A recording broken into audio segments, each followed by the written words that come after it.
let's talk about Coinmetro, and let's talk about part 2 of our 3-part mini-series. In today's episode, we're going to do a deep dive into Kadena wrapped assets. So all things Kadena, all things wrapped assets, all things Coinmetro, and swing over and show Kevin some love at Coinmetro on Twitter. Love you guys. Let's dive deep.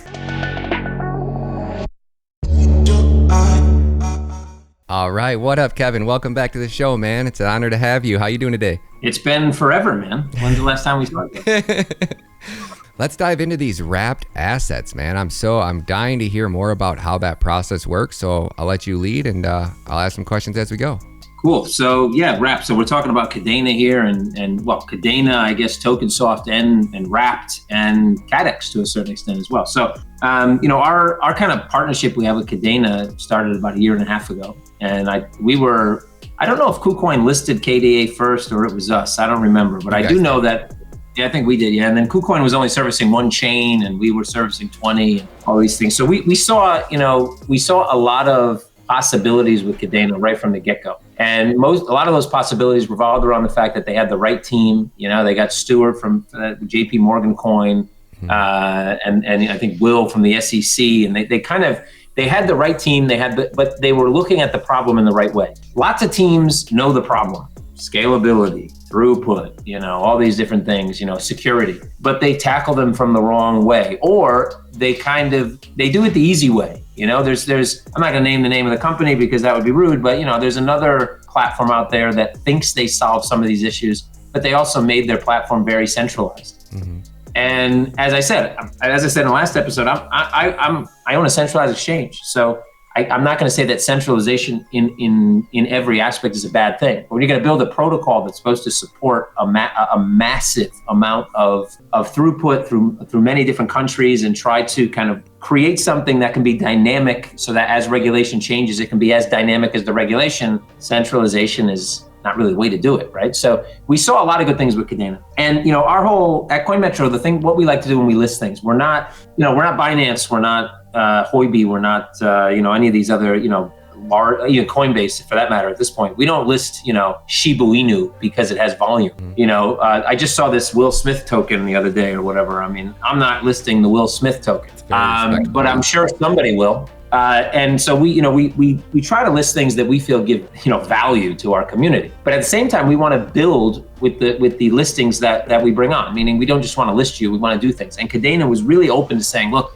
we got a lot of things in our pipeline that you can help us with. We obviously will help you by talking about Coinmetro. Yep. But if you guys help us build these ecosystems, it's going to benefit both of our communities. And the first thing we did with them was wrapped ETH. We did actually our staking program, which they had their bonding. We built a staking program that was kind of made it easy for retail people to get involved. Most people aren't going to launch a server and maintain it and all this stuff. It's just the learning curve is ridiculous. Mm-hmm. And so we launched staking. That I think we oversold that in 30 minutes. And obviously people enjoyed it. They wanted to be a part of it, and they ask about it all the time actually on our Telegram and Discord. And then after that, wrapped Kadena on ETH. And a lot of people would ask, especially people that aren't really familiar with crypto in general, and say, well, why would you take an asset and wrap it on another protocol, right? Why would you do that? And even traditional finance people sometimes have a hard time understanding why we would do that. Like, you don't see kind of the same thing in traditional finance, at least not on a high level, right? You're not like, nobody's wrapping dollars into, the Australian economy.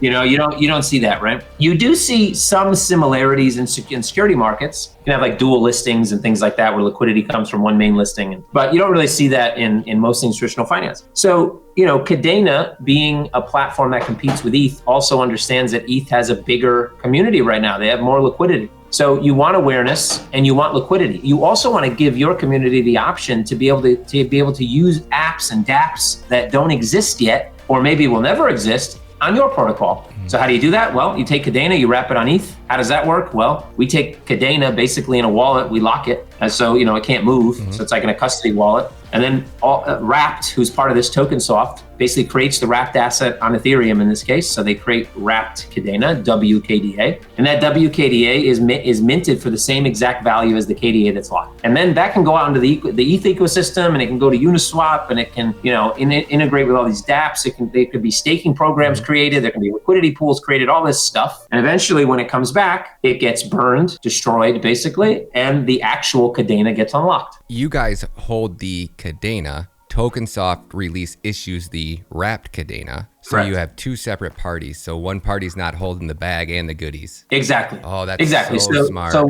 we custody the main asset, and then Wrapped handles kind of the minting of that new asset, distribution of that new asset. But we basically communicate between the two companies so that, electronically and otherwise, APIs, etc. So that when that Wrapped KDA comes back, we know it, they know it, and then they can destroy that Wrapped Kadena, and we can let that, Kadena actually leave our ecosystem. So yeah, there's three parties involved, right? There's obviously Kadena because they created KDA. That's theirs. Yep. But in terms of the operational side, yeah, TokenSoft Wrapped is on one side and Coinmetro is on the other. Now, obviously, we're getting close to the launch of Cadex, and Cadex obviously brings a whole new paradigm to the Kadena ecosystem. It's going to be the first major launch of a DEX on Kadena. And in order to support that, obviously there needs to be assets trading inside of Cadex. And so us as a fiat on and off ramp, right? I mean, most people still have fiat. They want to get involved with Cadex. They need a way to be able to do that easily. They have this ability to come to us and either just buy KDX token, which we will list in the near future, or they come and buy Kadena, and they can then take that, they come and buy BTC or ETH, for example, and they can wrap that BTC or ETH on the Kadena protocol. So KBTC or KETH.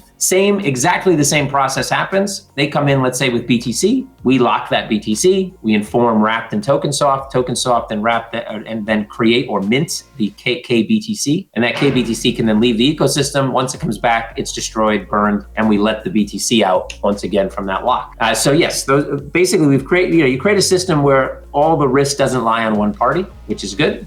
And it also creates a relatively easy operation for most retail clients that don't yet, even DEXs to a certain extent can also have a high learning curve for most newcomers to crypto. They don't, especially, the not your keys, not your crypto is true and false in many ways. It's kind of like, back in the 1800s, Wells Fargo, right? They used to move money across the US in stagecoaches, gold, and they got robbed all the time, right? Literally all the time. Yep. And they had no insurance. So when they got robbed, people lost their gold. So people stopped putting money in banks. There was a mistrust of banks. They held money in their houses. Now, houses were robbed as well, right? That's just like getting phished right now. You go to the wrong DEX website, you get phished. Yep. No one's coming to help you, right? You just got robbed. Not your keys, not your keys, not your crypto. Yeah, but at the same time, you have no more crypto anymore anyway. So whatever, right? And most people don't understand they don't trust enough in themselves to be able to hold those keys because, they see all these stories, right? The problem is that the crypto ecosystem, user experience in general, hasn't gotten to the point where it's easy to insure crypto. That's coming. Eventually, there will be even government insurance that'll insure exchanges. Regulated exchanges will have something just like, the FDIC or Omnibud in the UK or similar services around the world, or similar insurances, government-led insurances, that will insure crypto. When that happens, it changes the game a bit. For now, though, it's kind of like you have to choose between trust a company that probably invested, millions into security, or trust myself with my own security. Mm-hmm. I think the great thing about that, though, is there's a choice. Yep. And what we do here is we allow people to choose either side, and they're able to do that easily, right? So if they want to go the decentralized route, control their keys, they can come to us, buy the asset they need, and go use it on that decentralized ecosystem, have fun, play around, use dApps, etc. If they don't feel confident, they can still get involved in, Cadex or Kadena and own the asset. And they can own it on a centralized exchange, still, watch it appreciate over time, make some money, be happy, stake it, etc. And not have to actually go down the decentralized path, which may intimidate them. They may not want to do that. They may feel that, they're not confident enough in their own ability to secure their asset. Wow. What happened when we were supposed to have wrapped ETH and wrapped Kadena, and then we only ended up getting wrapped ETH? Did something happen, or are they just working on getting the DEX ready and everything like that? Are wrapped assets ready to go? Yeah. Well, we have wrapped Kadena right now on Ether, right? So yep. WKDA. That's been there for months now. And the other side of that, which would be wrapped BTC and wrapped ETH or wrapped anything on Kadena, so K-assets. K-assets have been a bit delayed only because there's the biggest reason to have the K-assets is once there's a decentralized exchange to trade them on. Because before that, if you own BTC or KBTC and it sits in Coinmetro, what's the difference really?